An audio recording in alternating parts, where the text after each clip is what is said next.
Hello, dear listeners. How are you doing? I hope you're all doing well. I'm starting a new mini-series of episodes in the podcast called Family Dynamics. And the first one today will be called Enmeshment. I think we need to know the dynamics in the family so that we can spot when it's not working. So, and especially as being an African, I think this first one, enmeshment, is very important because it plays out a lot in our families and it can cause problems, as we know. Everybody, we can all agree that to have a family where there's love, unity, and everything, that's really good. When a bond is too strong and there are no boundaries, we speak of an enmeshed family. In the guise of love, loyalty, family unity, it's sometimes based on fear, where people are not free to be themselves. They have to be what the family wants them to be. Then in that case, there are no boundaries between family members. They are fused together by unhealthy emotions. And usually, enmeshment is rooted in trauma or illness. Where a parent has an addiction or a mental illness, or even in poverty, right? A parent who has many kids, that it could create dynamics of enmeshment. These are behavioral patterns that get passed down through generations because usually we don't become conscious of what's going on. It's unconsciously that these patterns get passed down, that the parents themselves, they receive them and then they pass them on to the next generation. So when we are looking back at these patterns, it's not to blame the parents. I like to say that because it's not to tell them that they didn't do well. It's for the people who've lived the life to heal and to understand what happened to them. Because when you live such a life, there are consequences. And if you want to live your present life better, you need to understand what happened. So there are some signs when you're in an enmeshed family. We know that having boundaries are important because they create space for family members to become independent. And then without boundaries, roles and expectations are mixed up. Parents become over-reliant on their children, and children are not allowed to separate from their parents and become their individual selves. This is something that is really very important in the context I grew up in Cameroon, and from speaking to coaching clients and friends, I hear that too among other Africans in other African countries, where children come and they don't have a choice, they have to help the parents. Now, if you give a kid age-appropriate tasks, it's good for them. It boosts their self-esteem and they see that they can do it. It's really great.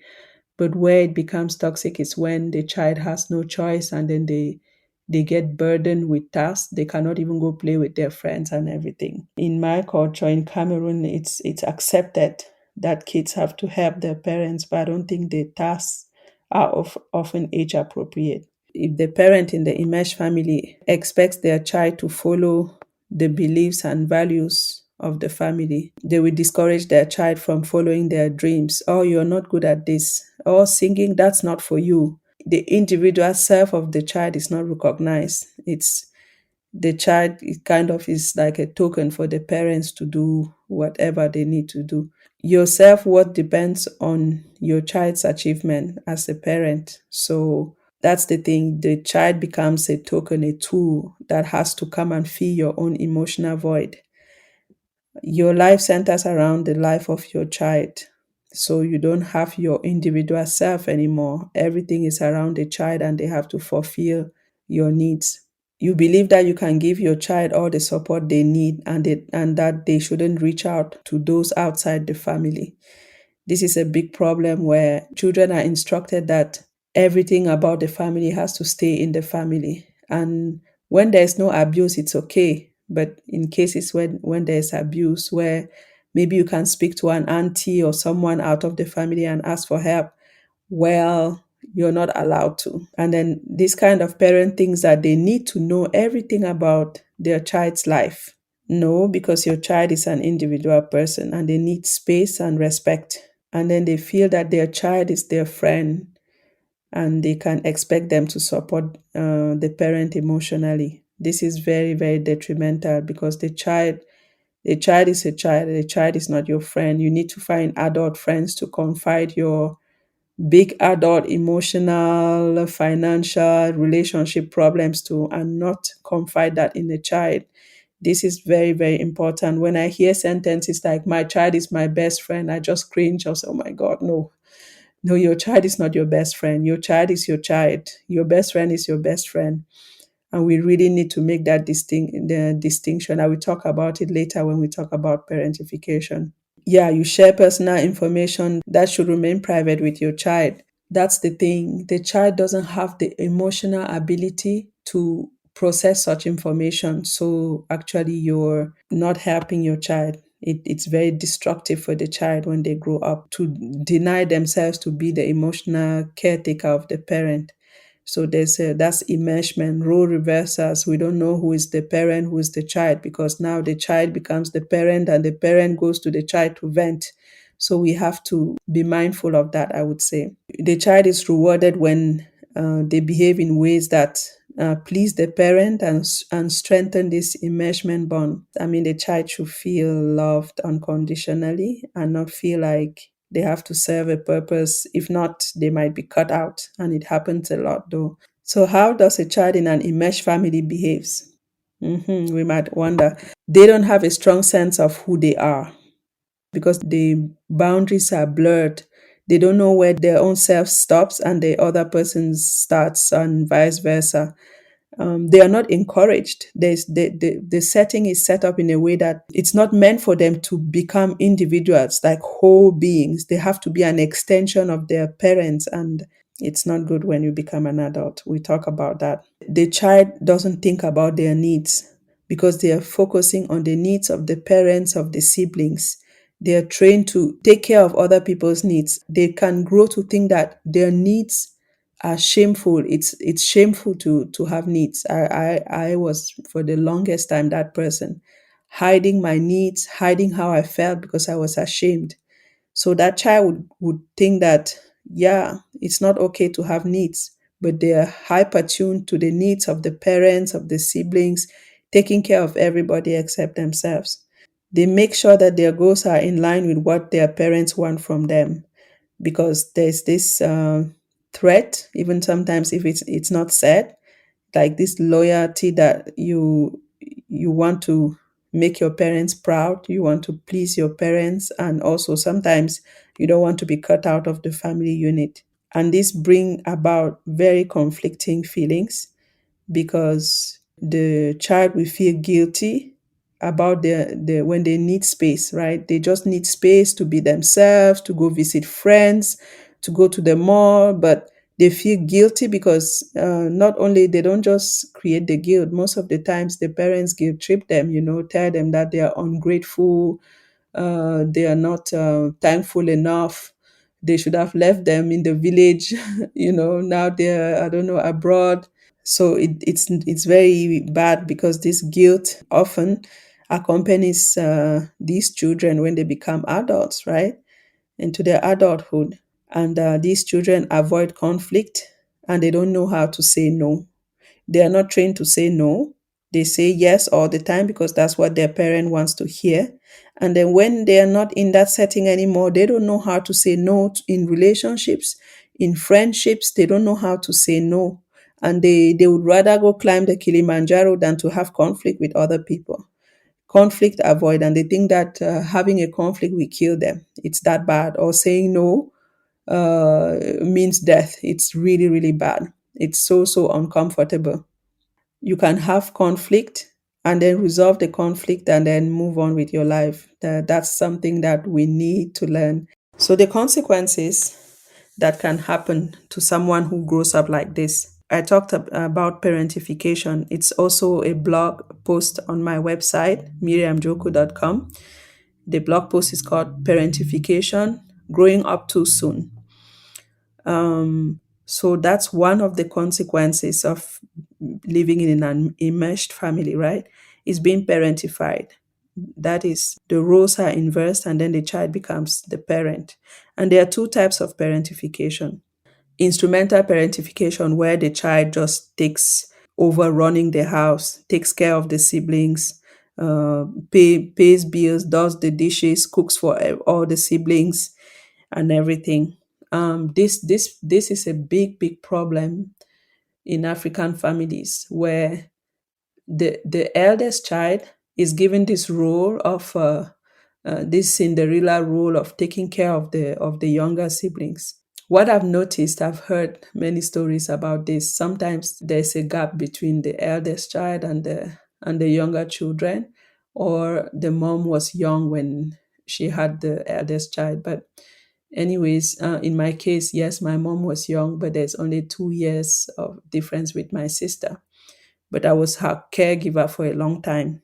So in African families, the eldest child is often given this role of the parentified child, where they take care of everything, takes care of the siblings and everything, but no one takes care of them. That's the thing. I think the consequences are the dynamic between the siblings, that there's resentment already, there could be. Also, the eldest child, with regards to the parents, there could be really lots of resentment of being treated in a different way compared to the younger siblings.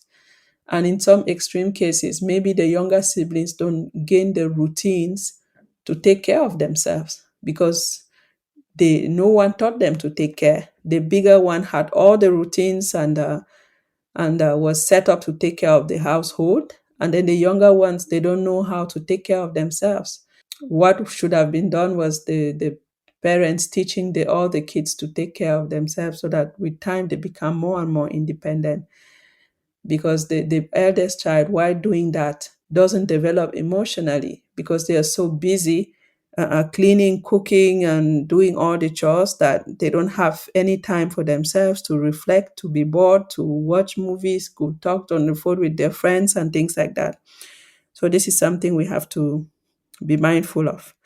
And then emotional parentification, that's really the very bad one. As I was saying before, it's about when the child becomes the emotional caretaker of the parent. The parent goes to the child to tell their stories, how I don't have money to pay rent, the new boyfriend at the end of the day, no, the new boyfriend is a jerk, and then asking the child what they should do, relying emotionally on the child.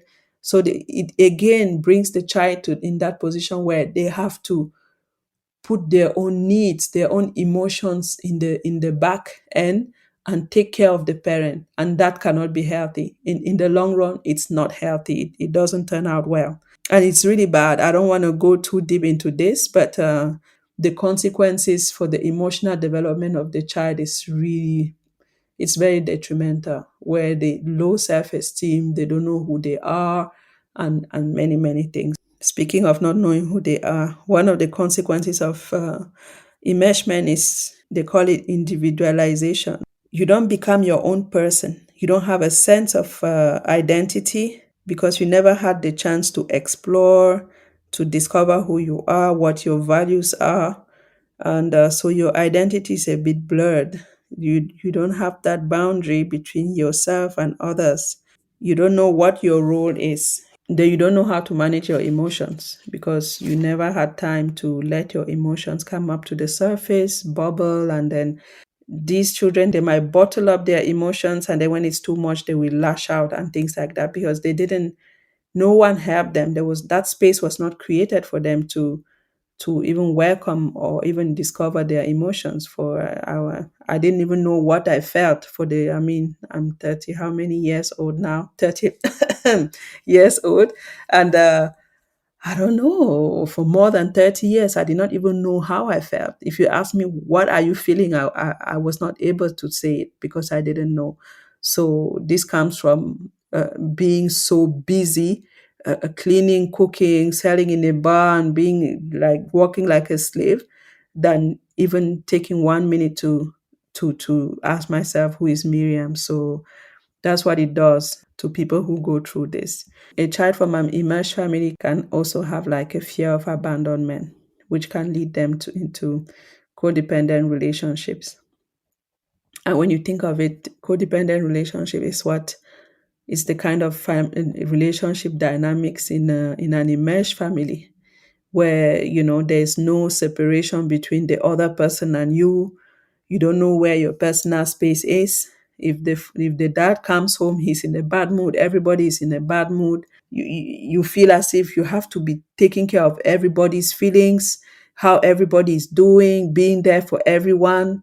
And then you even feel resentful because, one, you don't know how to ask for help for other people to be there for you, and two, they are not there for you because what you give too much. You give too much. You don't give something that leaves a bit of space for you, for yourself as a person. Then you become resentful that people don't take care of your needs. But number one, you don't know how to express your needs, or you don't feel comfortable expressing them. And number two, what you give, because you give too much, people can never give back as much to you. So there's some resentment there that you take care of others and they don't take care of you. But it comes from childhood dynamics already. You might wonder, so what's the difference between a close-knit family and an enmeshed family? Because most of the time, people will mistake an enmeshed family from a close family. And there are so many people who put lots of money, energy to foster a feeling of togetherness and of love in their family. So I don't want everyone to go to feel as if their family is immersed or something. But there are three things that distinguishes a close family from an immersed family. And the first one is that the emotional bond among the family members creates safety for everybody to feel themselves. So the love and bond that the family members share is safe enough for everybody to feel their individual self is accepted. We don't have to be like a clone of our parents, or um, be exactly what they want us to be accepted. So what we are, the people we are at the core, are accepted in the family unit. So that's one difference. And also the next one is that the family members don't use each other for their emotional needs. For example, mommy doesn't come home from work with all her stress and starts screaming on everyone, and then everybody's walking on eggshells. Daddy doesn't wake up in a bad mood, and then everybody has to whisper and try to hide because there are consequences. Daddy's in a bad mood, so there will be a kind of a separation between. It doesn't mean that daddy cannot be in a bad mood, but it's safe enough for daddy, for example, to take himself to another room, or for mommy to take herself into another room, and then not permeate everybody with their mood. So there's kind of a boundary among the family members, right? Children are encouraged to contribute to the successful running of the home, but it's not parentification. It means there can be like a chore list where children, they will take turns bringing out the garbage, loading the dishwasher, picking up their toys, or I don't know what, but it's something where that empowers them, boost their self-esteem, and give them a sense of satisfaction because they did something and they accomplished a task. So that's a good way to make kids contribute without overloading them. How do we get help for enmeshment? For example, if we become adults and then we went through this, I think I want to tell you how a child who grew up in an enmeshed family and becomes an adult, how they might react in adulthood. They might like to feel in control. They feel overly responsible for things outside of their control because they need to feel in control. So they feel overly responsible for the well-being of their friends, family, lover, colleagues. They overextend themselves. They tend to be the caregiver for their friends and other relationships. They struggle at the same time to trust others. Trust is a big problem. They are very self-reliant. So they tend to offer help, rush to help everybody. But when it comes to themselves, they don't ask for help, and they don't even know how to receive help. So they rely on themselves. But it's kind of a lonely place because they need that care and to be taken care of, but they don't know how to go get it or accept it. They sacrifice their needs for the needs of others, and then sometimes it might make them resentful. They feel unappreciated because they give so much, and as I said before, they give too much, so other people cannot match what they give. And in any case, they don't say what they want. They don't say, I need this from you. I need you to help me. I'm struggling. I need a friend to confide in. They will not say it. They want other people to guess because they think saying it, having needs, it's shameful. They also struggle to play or let loose. So they have a hard time relaxing and not doing anything because they were so busy and taking care of the needs of others. But I think in order to heal from this, the first thing is to accept that it's okay to make choices that your family doesn't agree with, and to accept that your feelings are your own, your parents' feelings are their own, and your siblings' feelings are also their own. And if you're an adult, that your partner's feeling is their own. So it means that you're responsible for your own feelings. You're responsible for your own happiness, and your parents, they are responsible for their happiness, and your siblings, they are responsible for theirs. So it's just to set that boundary of not overextending ourselves and taking care of everything, the feelings of everyone, the needs. It's just too much and too enmeshed. So it's to stop the enmeshment and starting to, take what belongs to us. It's to stop carrying all the burden in the family, in relationships, in friendships, even at work, and only carry what belongs to us already there. I know it's hard when you've functioned like that for too long and there's a lot of guilt, but it's really getting used to. And that's where coaching with me or therapy could be helpful in learning to do that.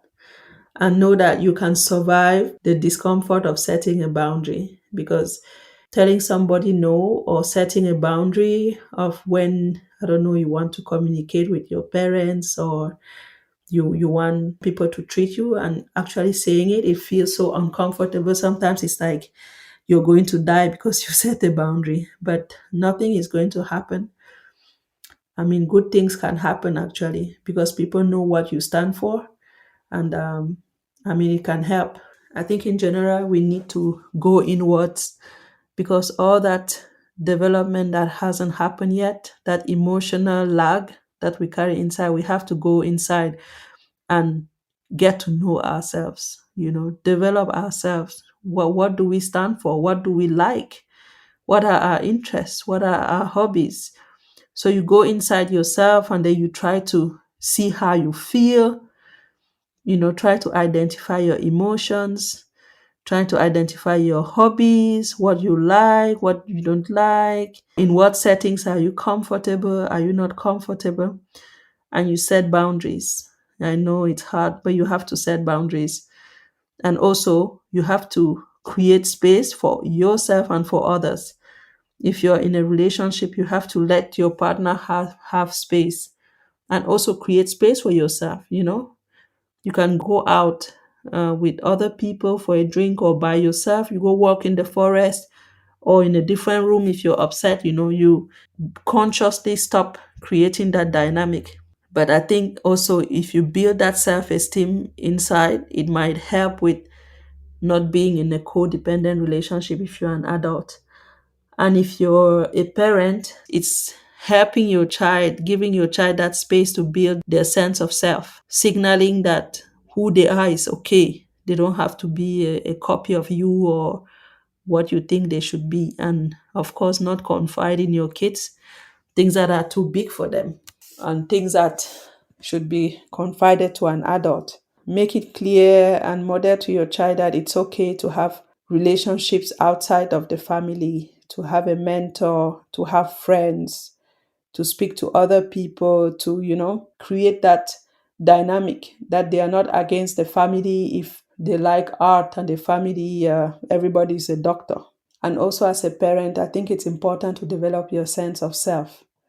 When you're living through your kids and then your kids are your everything, that's not okay, because you are the coach of your kids. You're there to help them reach their potential and be the best version of themselves, not of yourself, themselves. And for that to happen, you have to find some peace within yourself. So it's important, if you're a parent and you recognize yourself in this dynamic, to just start building a sense of self, as I said, asking yourself what you like, what are your hobbies. Maybe you should start going to Zumba class. Now I'm just talking about myself, but you know, like, you have to have a life outside of your kids. You have to have your own life. What fulfills you, have to find your own fulfillment, so that you don't project what you didn't have, what you want for your life, all onto them, and then you overshadow the people that they are. We learn every day. It's not to lay blame. I know that it's a heavy topic, but really it's not to lay blame. It's to learn as much as possible and create that space for dialogue and for people to become individuals, so that kids don't grow up staying away from their parents because their parents don't understand them, or being so resentful of their parents because of how they grew up, and just being so broken and so empty inside, and just looking like an adult and having the emotional development of a 7-year-old. We are many people out there like that. We have big degrees, we have fancy jobs, we look all put together, and then inside there's nothing, because nothing was given and nothing was poured into us. So it's in the goal of making things better, and for us and for the people we are going to enter into relationships with, be it friendships, intimate relationships, work, our kids. So yeah, if we know better, there's a chance we might do better. Thank you for listening, and until next time for this hard series on family dynamics. Bye bye.